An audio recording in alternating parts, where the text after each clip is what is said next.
Shah news में आपका इस्तकबाल है। ताज़ा तरीन खबरों के लिए देखते रहिए शाह न्यूज। 4-5 రోజుల క్రితం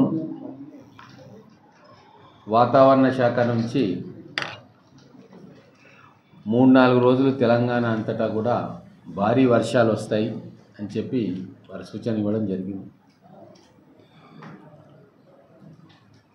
ఆ సూచన అందుకున్న తర్వాత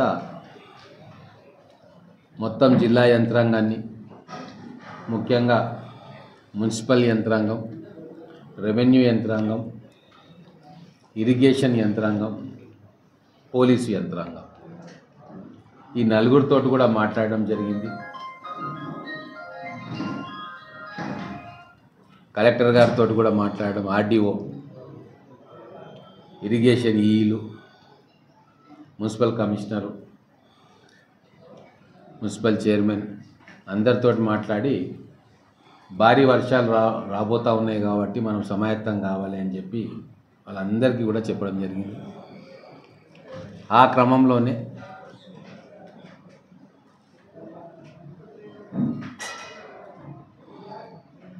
ఒకటో తారీఖు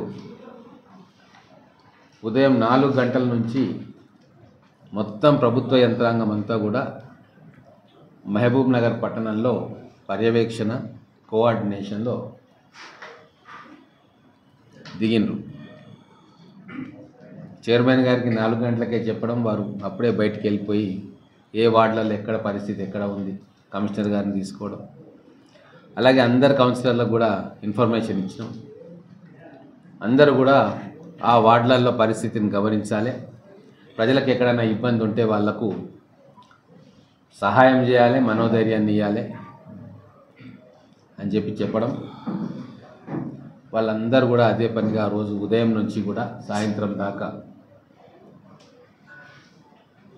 ప్రజలతోనే ఉన్నారు. కలెక్టర్ గారు కూడా ఉదయం నుంచి ఎక్కడ పరిస్థితి తీవ్రంగా ఉందో ఆ ప్రాంతాలను విజిట్ చేయడం, మిగతా ప్రాంతాల్లో కోఆర్డినేట్ చేయడం, ఇదంతా కూడా ఒక సమన్వయంతో అధికారులందరూ కూడా చేసింది. ప్రజాప్రతినిధులు, అధికారులు కలిసి ఒక సమన్వయంతో పనిచేయడం జరిగింది. గతంలో ఎప్పుడో చాలా సంవత్సరాల క్రితం అది జరిగింది, కానీ ఈ మధ్య కాలంలో ఎప్పుడు కూడా 12.1 సెంటీమీటర్స్ ఒకటే రోజు కుండపోతగా పడలే. అయినా కూడా అధికార యంత్రాంగం సమన్వయంతో ఇప్పుడు చెప్పిన 4 విభాగాలు కాకుండా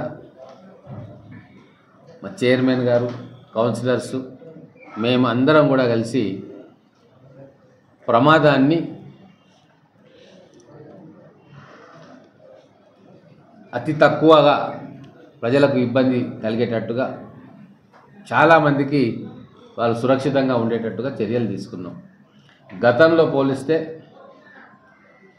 గతంలో ఎప్పుడు 12 సెంటీమీటర్ల వర్షపాతం నమోదు కాలే.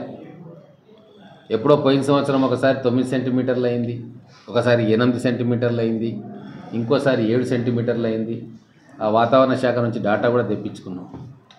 వివరాల్లోకి పోకుండా అప్పుడు వర్షపాతం కొద్దిగా అయినా నమోదైనా డ్యామేజ్ ఎక్కువ జరిగింది, విధ్వంసం ఎక్కువ జరిగింది. అనేక కాలనీలు జలమయమైనాయి. కానీ వాటిని దృష్టిలో పెట్టుకొని ఈసారి అట్లా కాకుండా డ్యామేజ్ని మినిమైజ్ చేసేటట్టుగా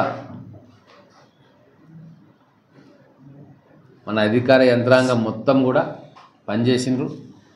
అందుకు వాళ్ళందరికీ కూడా ధన్యవాదాలు తెలుపుతా ఉన్నాం.